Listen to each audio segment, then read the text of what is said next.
We are following two big stories tonight. The Columbus Blue Jackets just wrapped up their third game against Tampa Bay. They are getting ever so close to advancing in the Stanley Cup playoffs. But we have to begin with the weather and a tornado touchdown in Richland County. Thanks for joining us for 10 TV News at 11. I'm Scott Light. We do have team coverage of this weather. Doppler 10 meteorologist Jeff Booth has your forecast. But let's begin. Let's get to reporter Cierra Johnson in Shelby, where the National Weather Service out of Cleveland confirmed that tornado did touch down. Cierra, what kind of damage have you seen? Scott, I can tell you firsthand, the town of Shelby here outside of Mansfield was hit hard by this tornado. We were almost in awe when we arrived on scene at the intensity of this damage. I mean, you can see there are some downed tree limbs, and if you look around, there's roofing shingles and even some siding here in front of this home. And it could be weeks, if not months, before some of these homeowners are back on their feet.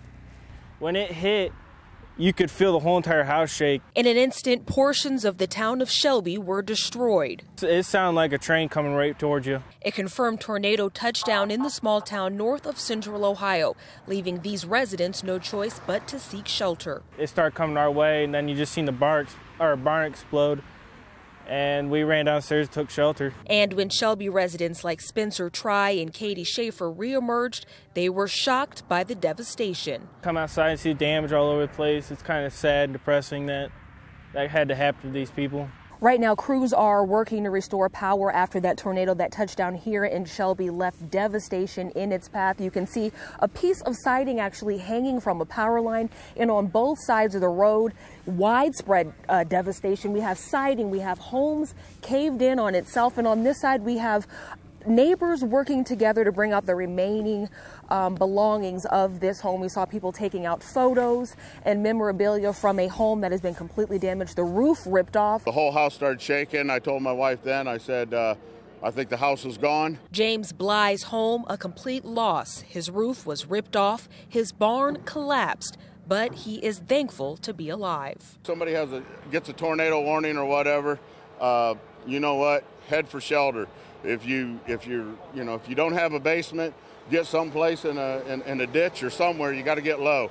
I can guarantee you, if we was still upstairs, we wouldn't be probably here today. And there isn't much light on this street other than from our camera and those headlights and the police lights. That's because power is knocked out. I don't know if you can hear the humming. That's from the generators that are running, and the power crews are working to restore power. Again, quite a scene here in the town of Shelby. It could be a while before these individuals are back on their feet. But again, the good news, those people sought shelter and no one was injured when this tornado touched down. We're live in Richland County. Cierra Johnson, 10 TV News. All right, Cierra, thank you. Today's tornado also caused damage to this Rocket Chevrolet dealership in Shelby. You can see the roof. Today marks 1 week since an EF2 tornado tore through the city of Shelby in Richland County. The tornado damaged and destroyed homes and businesses. It also left about a half dozen people injured.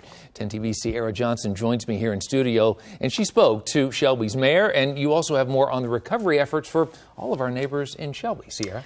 Correct, Scott. This time last week, photographer Bill Price and I were in the heart of this devastation. It was almost unreal, the power of that EF2 tornado and this devastation it left in the city of Shelby. 1 week later, the mayor of the city says this experience has been both life-changing for those working to rebuild and those who have stepped up to help in those efforts. Now, this is what some living in Shelby dealt with last weekend. Homes with extensive roof and structural damage, utility poles snapped, and cars crushed. Mayor Steve Shagg says that damage also impacted several businesses in the city. But he says from that moment the tornado cleared, residents stepped up. The city leader says members in the neighboring Mennonite communities came in offering assistance as well, and local businesses sent out employees to help clean and help feed those spending those long hours rebuilding. Your heart goes out to these folks. I can't imagine, being down in that basement and hearing all the noises above you, and then come out when the coast is clear and just see the devastation around you. I just feel so sorry for them. But again, they've got a good support system around them, it seems like, and they're picking up the pieces literally and moving on.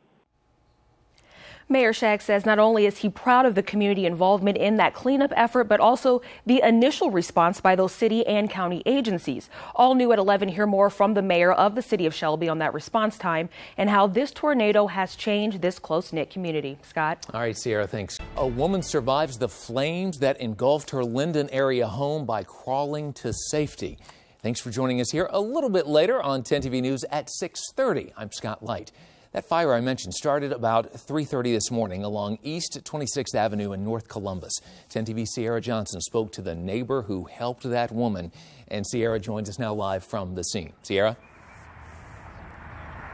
Yeah, Scott, it's really an incredible story. This homeowner is really lucky to be alive after this fire swept through this East 26th Avenue home. Take a look of what's left of this home. You can see the roof has caved in and the windows were blown out from that fire that started early Saturday morning. And according to neighbors, the woman that escaped this fire was an amputee crawling through the smoke and across the street to get to safety. Now, our crews were there in the moments right after that fire started. Crews were able to eventually knock that fire down. But as you can see, that home is a complete loss. Neighbors tell us the homeowner has used this prosthetic leg for about 2 years now, and they say she was unable to find it in the smoke. But he says the fact she was able to make it out of this home and across the street is truly a miracle. She was coughing and choking. She could have had a hard time. That's when they called the emergency squad, came and took her to the hospital, which was right because she couldn't hardly breathe. And poor thing, to watch your life burn away in front of you, and then your dog too. And as you heard, that neighbor mentioned that dog did pass away in that fire, but these neighbors really breathing a sigh of relief that that woman inside of this home was able to escape. We're live on North Columbus. Cierra Johnson, 10 TV News. You bet, Sierra, especially after seeing the damage to that house right there behind you. New at 5:30 tonight, a Central Ohio community is once again dealing with a break-in to a concession stand in Licking County. Now, the stand was built by volunteers and it sits near two community baseball diamonds in Jersey Township. The season hasn't even started, but for the fourth time in the past year, thieves have ransacked the stand, walking away with just anything they can carry. So we checked into it. 10 TV's Cierra Johnson explains the break-in doesn't just cost the league money, they dampen the spirit of young players, too. The kids learn life lessons, they learn how to play sports, they learn how to be good teammates. Kyle Humbert says each year hundreds of boys and girls play sports through the Licking Heights Youth Association. But this week, those athletes experienced a big loss. For the fourth time, this concession stand near the Diamonds in Jersey Township was burglarized. It really makes me sick, honestly. Humbert says the latest break-in happened around 4:30 Wednesday morning. Two people broke into the stand through a boarded-up concession window. A surveillance camera installed after the third break-in shows two hooded people walking around the concession stand, opening cupboards, even checking the fridge for goods. Within a matter of minutes, hundreds of dollars worth of cleaning supplies, umpire gear, and several brand new Keurig coffee makers are gone. We aren't showing the faces of those accused in this break-in because they have not yet been named as suspects. But this league president says in past break-ins, thieves took any and everything they could get their hands on. There was hamburgers, hot dogs, brats, sunflower seeds, gum, pop, Gatorade, you name it, they took it. In all, he says the association is out nearly $2,000 and he simply wants answers. This organization's for the kids and the programs are for the kids that you wouldn't have to go to something like that. In Pataskala, Cierra Johnson, 10 TV News. Now, CBJ fans are still riding so high after the history-making win in the playoff series, and some fans, Jerry, celebrating in a unique way. Unbelievable. I'm telling you, as 10 TV News reporter Cierra Johnson shows us, local fans are marking the big win with a little ink. They say a picture's worth 1,000 words. I think anyone that knows me they're not going to be shocked by it in any way. And, well, a tattoo is a picture that lives forever. They're going to say, oh, cool, you got another one. For Dave Goche, there isn't a better way to commemorate a moment in your life than with a little ink. And when we won Game 2, I said to my wife, when we win this series, I'm going to have to finally pull the trigger on my second one. Hockey is in his blood. He was born in Canada and quickly became a lifelong Jackets fan, during the team's inaugural season, even taking his fandom to the professional level, becoming a member of the Cannon crew 5 years ago. Just being fully immersed in the culture and seeing more than just the players on the ice really helped out a lot. And today, that dedication to this team is being taken up a notch. It's our current mascot, but it's the old school jerseys that I grew up watching and things. He's dedicated to his team. If the Browns win a Super Bowl, I'm not going to say I'm not going to get a Cleveland Browns tattoo. You know what I mean? And Dave, he says this is just the beginning. He sees this team going all the way. And he and this artist are ready for each big win. Feeling pretty confident that we're going to keep on going through the entire Stanley Cup playoffs. And I'm definitely going to get a tattoo for every step of the way. So we'll see how it goes from here. In Columbus, Cierra Johnson, 10 TV News. Now, Dave is just about finished with his tattoo. He sent us a new picture. Here's an update of his tattoo of the CBJ mascot Stinger. Very colorful there. Very, very nice. You know, he is patient. That happened earlier today. Just sitting there all day. I mean, it takes a long time to get your hair done and your nails done, but woo! A tattoo? I know. Like, in color? Right. Exactly. Well,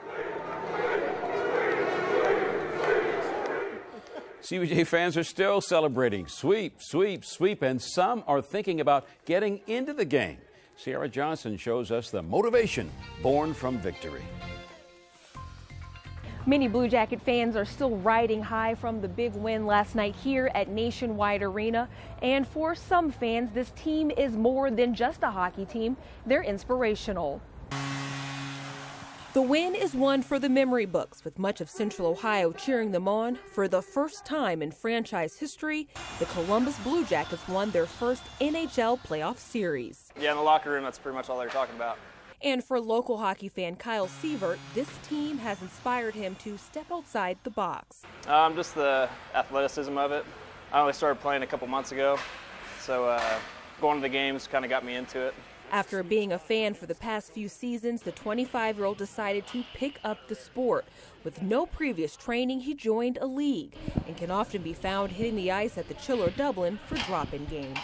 Just being able to do what they can do on the ice is intriguing. And Sievert isn't the only athlete inspired by the sport.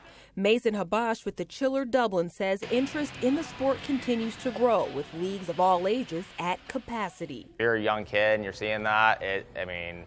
It's definitely something that's going to inspire you to go for greatness at that point. Blue Jackets, of course, what everyone at the office was talking about. So coming up, all new at 6, if you're a bandwagon fan or a newer fan to the sport, we'll break down some of those hockey basics so you're able to have those water cooler conversations with the best of them. In front of Nationwide Arena, Cierra Johnson, 10 TV News.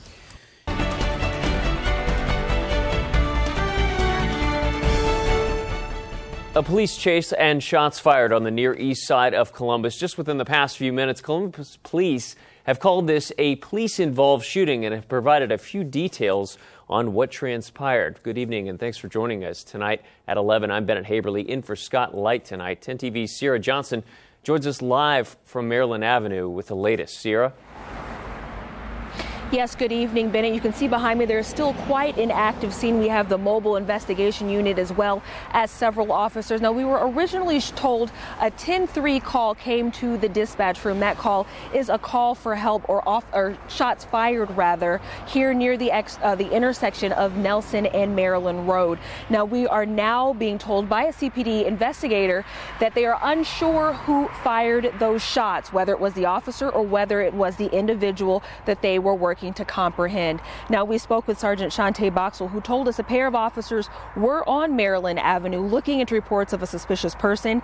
It was around 7:45 when Sergeant Boxell says the radio room received a call for an officer needing assistance. She says at that point they are unclear where the shots came from, but shots were fired and they are unclear who pulled the trigger. That sergeant says what complicates the investigation is that male suspect fled the scene on foot, so they are unable to tell whether or not that individual was shot. Good news, no officer was shot in the interaction. We will bring you more information as it becomes available, but you can see investigators working to determine who pulled the trigger and who fired those first shots. We're live in the Near East Side. Cierra Johnson, 10 TV News. All right, Cierra, thanks for that. Turning now to our other big story. Well, nearly 1,000 people are listed as missing on the Ohio Attorney General's website. Today, families of missing loved ones got together to raise awareness. 10 TV's Cierra Johnson joins us with more on the march for the missing. Cierra? Yes, Bennett, for dozens who took part in that march, it was about keeping the name of their loved one alive, despite the weeks, months, or years that have passed since they've disappeared. This is the second year for the Brian Schaefer March for the Missing. The march namesake was a medical student at OSU, and he went missing from a campus bar in 2006. 13 years later, Schaefer's loved ones are still searching, and this march is being held to bring awareness to thousands of other Ohio missing person cases. Organizers are hoping the faces and names on the T-shirts and posters will jog someone's memory and help lead to any clues. I just want people to be aware, because there are not that many people who understand how often this happens. This isn't just about Tyler, this is about Andy Chapman, this is about Brian Schaefer, this is about so many people that just go missing. Tonight at 11, we will introduce you to some of the family members who took part in the march and hear how this annual event offers a sense of healing for those still searching for loved ones. Bennett? All right, Cierra, thanks so much. After spending more than 40 years offering victims of domestic violence a safe place to live, as well as resources and support, a Lancaster domestic violence shelter is looking for a little help of its own. Lighthouse Incorporated houses clients in a home more than 110 years old, and that house is in need of thousands of dollars of repair. As 10 TV reporter Cierra Johnson explains, these repairs are deeper than cosmetic.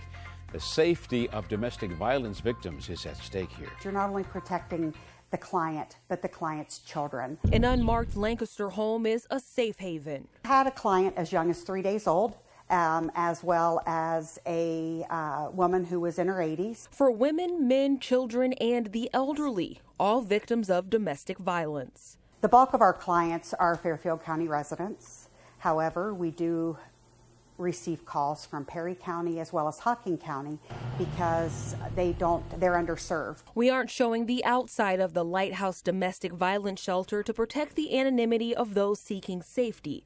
But Susan Stoughton, the new executive director for Lighthouse, says the inside is in need of some love. This house, because of financial concerns, many have been ignored. Many of the repairs have gone ignored. There are a total of 6 individual units. Each come equipped with beds for a family and an attached bathroom.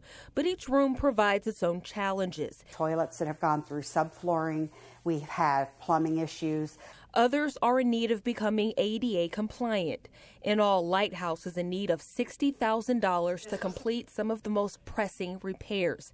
And they're hoping the public will help those in dire need. The first 6 months of this fiscal year, we have provided 2,200 nights, and that is to 85 clients. So this home is ready for the next family in need. In Columbus, Cierra Johnson, 10 TV News. Now, shelter leaders say they have received nearly $5,000 in donations so far that will help get them started. If you're interested in helping, you can visit our website, 10tv.com.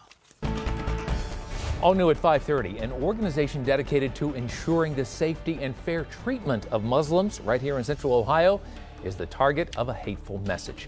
That letter was mailed to the CARE offices. It was postmarked in Cleveland with no return address. Thanks for staying with us here for our 5:30 half hour. I'm Scott Light. I'm Tracy Townsend. 10 TV News reporter Cierra Johnson explains leaders of CARE say this incident will not stop their mission.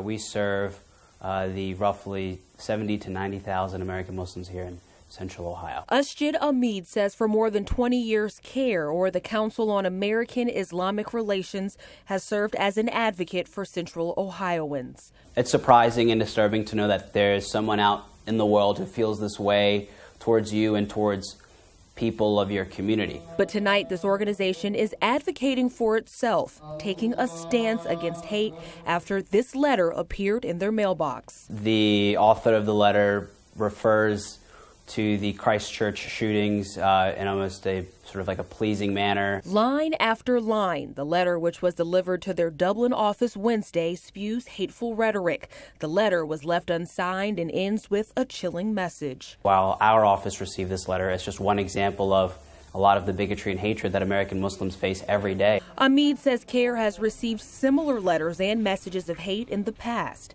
as have other CARE offices and even Muslim lawmakers. We've seen Ilhan Omar, one of the first Muslim congresswomen, be the victim of a bomb threat.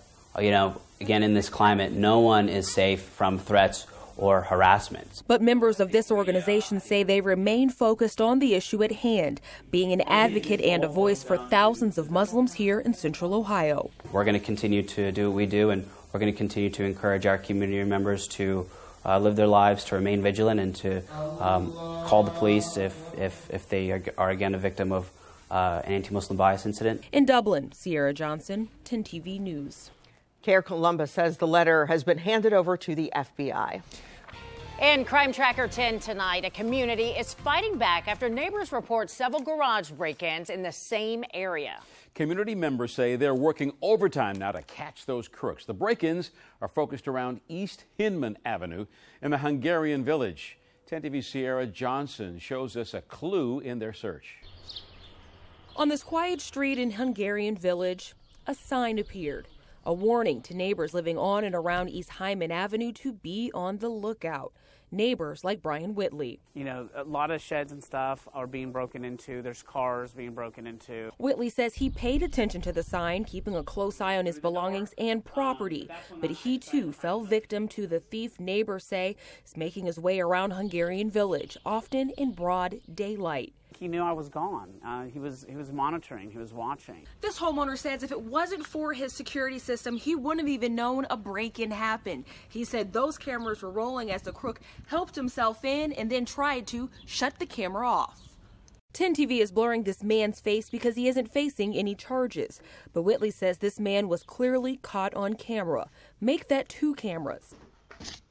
His actions were recorded before he attempted to deactivate both. So it captured like 3 minutes of that footage. Whitley says thankfully the crook only got away with a broken shop vac, but he says this incident is an important lesson.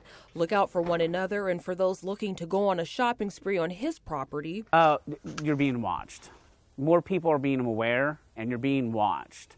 And these cameras, you can steal these cameras from us, but your image is still being recorded. In Hungarian Village, Sierra Johnson, 10 TV News. The camera never blinks. Columbus police say they are aware of the reported break-ins and are working with zone officers now to develop a plan of action.